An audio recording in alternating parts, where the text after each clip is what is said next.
Hola, mi nombre es Guadalupe Martínez Villa y este video es para explicar las preguntas del tema Corazón y Nutrición de la asignatura de Anatomía y Fisiología 1. El primero es describir el ciclo cardíaco desde la entrada de la sangre en la aurícula derecha hasta la salida a la arteria aorta. Pues la sangre recolectada por el sistema venoso llega por medio de las venas cavas a la aurícula derecha. Luego pasa a través de la válvula tricúspide, aquí, al ventrículo derecho,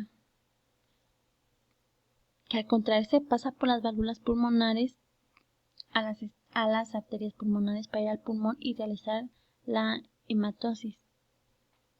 Ya después la sangre oxigenada llega a través de las venas pulmonares a la aurícula izquierda. Luego pasa por la válvula mitral, aquí es la válvula mitral, al ventrículo y a través de la contracción ventricular pasa a la válvula aórtica para distribuirse por medio de las ramas del callado aórtico a todo el sistema arterial y posteriormente ser recolectado por el sistema venoso y volver a comenzar el ciclo. La siguiente es ¿cuántos tipos de circulación se conocen y cómo se llaman? Pues existen dos tipos de circulación, la circulación mayor y la circulación menor. La circulación mayor va hacia la periferia y la circulación menor va del corazón hacia los pulmones. La siguiente es ¿cuál es la anatomía estructural de arterias, arteriolas y capilares? Pues se integran por tres capas denominadas túnicas, que es la túnica interna, la túnica media y la túnica externa. Pues la túnica interna recubre la parte interior del vaso y está en contacto con la sangre. Consta de un epitelio pavimentoso simple denominado endotelio. Se encuentra sobre una membrana basal y una capa suelta de tejido conjuntivo laxo. Es continua con el endocardio del corazón. La túnica media es la capa central. La túnica media es esta. Es la capa central y suele ser la más gruesa. Consta de músculo liso, colágeno y en algunos casos tejido elástico. Las cantidades relativas del músculo liso y de tejido elástico varían en gran medida entre un vaso y otro y forman una base para clasificar. La túnica media fortalece los vasos y evita que la presión de la sangre los rompa, además de que produce vasomotilidad, cambios en el diámetro de un vaso sanguíneo. Y la última es túnica externa. Es esta de aquí. Y es la capa más externa. Consta de tejido conjuntivo laxo que a menudo se mezcla con el de los vasos sanguíneos, también de los nervios o de otros órganos vecinos. Ancla el vaso y cede paso a pequeños nervios, vasos linfáticos y vasos sanguíneos más pequeños que irrigan los tejidos del vaso más grande. La siguiente es ¿qué son y qué función tienen las arterias, arteriolas, capilares, vénulas y venas? Pues las arterias es un vaso que conduce la sangre en sentido centrífugo. Esas son las arterias. Su función es transportar la sangre con una presión alta hacia los tejidos. La arteola, que son estas, son pequeñas arterias que constituyen el elemento anatómico entre las arterias y los capilares. Su función es actúan controlando el flujo sanguíneo para liberarlos a los capilares. Capilar, que son estos, es vaso sanguíneo de muy pequeño calibre. Su función es el intercambio de líquidos, nutrientes y electrolitos, hormonas y otras sustancias en la sangre y en el líquido intersticial. Las vénulas son estas. Pues es un vaso sanguíneo de pequeño calibre que constituye el elemento anatómico entre los capilares y las venas. Entonces son los capilares y las venas. Su función es recoger la sangre de los capilares y la reúnen gradualmente para formar una vena. Bueno, las venas son un vaso que conducen la sangre hacia el corazón. Su función es, pues, son conductos para el transporte de sangre que vuelve desde las vénulas al corazón. La siguiente es el porcentaje de sangre que se encuentra en medio de los diferentes componentes del sistema circulatorio. Bueno, pues la circulación sistemática es del 84%, el corazón y pulmones es del 16%, el corazón el 7%, el de las arterias es 13%, el de las arteriolas y capilares es del 7%, y las venas, vénulas y senos venosos es 64%. La siguiente es ¿cuáles son las distintas presiones en los diferentes componentes del sistema circulatorio?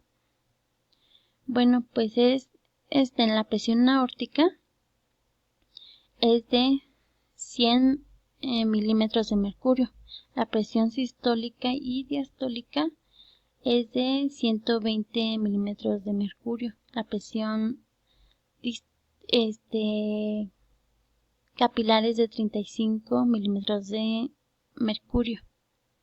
La presión sistólica arterial pulmonar es de 25 milímetros de mercurio. La presión diastólica arterial pulmonar es de 8 milímetros de mercurio. La presión arterial pulmonar media es de 16 milímetros de mercurio y la presión capilar pulmonar es de 7 milímetros de mercurio. La siguiente es, pues, enunciar la teoría básica del sistema circulatorio en sus tres principios. Bueno, pues la teoría, la primera es la velocidad del flujo sanguíneo en cada tejido del organismo, que siempre se controla con precisión en relación con la necesidad del tejido. Bueno, pues esto es que un tejido metabólicamente activo necesita mayor aporte de nutrientes y por tanto pues un mayor flujo sanguíneo. Sin embargo, no es posible aumentar todo el flujo sanguíneo sistemático para cumplir la demanda metabólica particular de cierto tejido. Por ello, la microvasculatura de cada tejido vigila las necesidades metabólicas de su territorio, dilatando o contrayéndose. El segundo es el gasto cardíaco se controla principalmente por la suma de todos los flujos tisuriales locales. Bueno, es que ese principio pues establece que cuando la sangre atraviesa por un tejido, inmediatamente vuelve al corazón por medio del sistema venoso. Y el corazón responde pues, automáticamente a este flujo venoso bombeando directamente hacia las arterias para mantener un flujo sanguíneo constante. Y la tercera es la regulación de la presión arterial.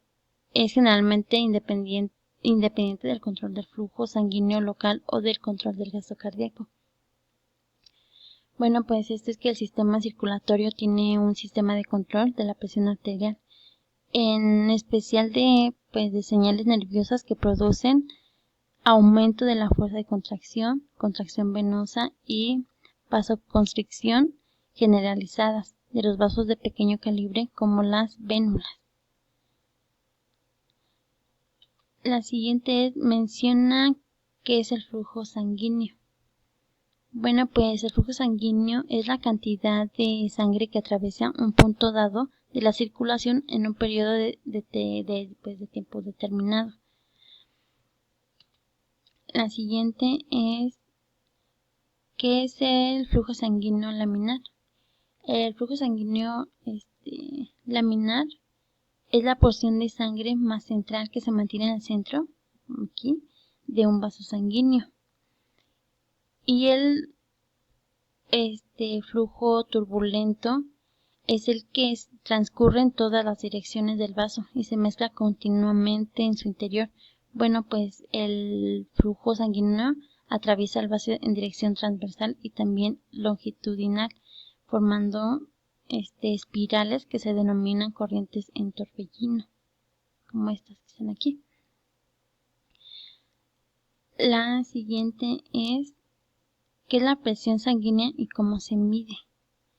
Bueno, pues la presión sanguínea es la fuerza ejercida por la sangre eyectada al ventrículo izquierdo contra las paredes arteriales. La presión arterial se puede medir con un manómetro de mercurio o a través de transductores de presión eléctricos, que son estos de aquí. La siguiente es ¿qué es la sangre y cuáles son sus componentes celulares?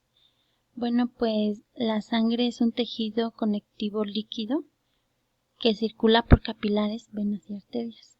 Sus componentes son los glóbulos rojos. Son estos de aquí.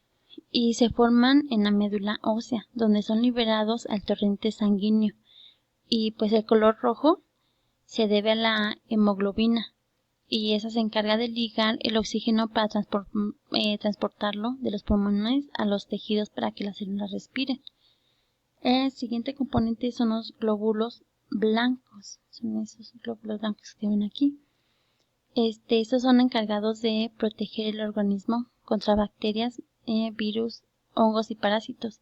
Esos se forman, bueno, pues algunos se forman en la médula ósea y otros en el sistema linfático. La siguiente es las plaquetas. Esas intervienen en la coagulación de la sangre y cicatrización de las heridas. Y el plasma, que es la parte líquida de la sangre que transporta sustancias y medicamentos.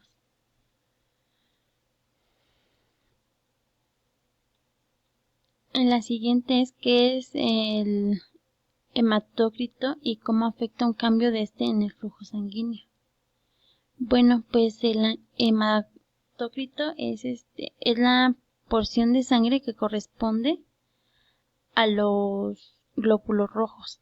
El flujo sanguíneo se ve afectada, pues ya que a medida que aumenta el hematócrito, aumenta la viscosidad de la sangre. La siguiente pregunta es, ¿qué es la microcirculación y define sus componentes? Bueno, pues la microcirculación es el transporte de nutrientes hacia los tejidos y la eliminación de los residuos celulares. Esta microcirculación ocurre en el capilar. Ese es el capilar. Sus componentes es pues los capilares, las arterias y las arteriolas. Los capilares, aquí es donde pues la sangre cumple cualquier propósito, materiales como pues nutrientes, desechos, hormonas y leucocitos. En ocasiones también los capilares son considerados como bases de intercambio del sistema cardiovascular. La siguiente pregunta es, ¿qué es el líquido intersticial? Bueno, pues el líquido intersticial es y es el que rodea las células, sirviendo de intermediario entre el suero sanguíneo y el líquido intracelular. Bueno, pues a él va, pues pasan los nutrientes del suero y el oxígeno y de él pasan a las células. El camino inverso sigue los catabolitos. La siguiente pregunta es ¿dónde y cómo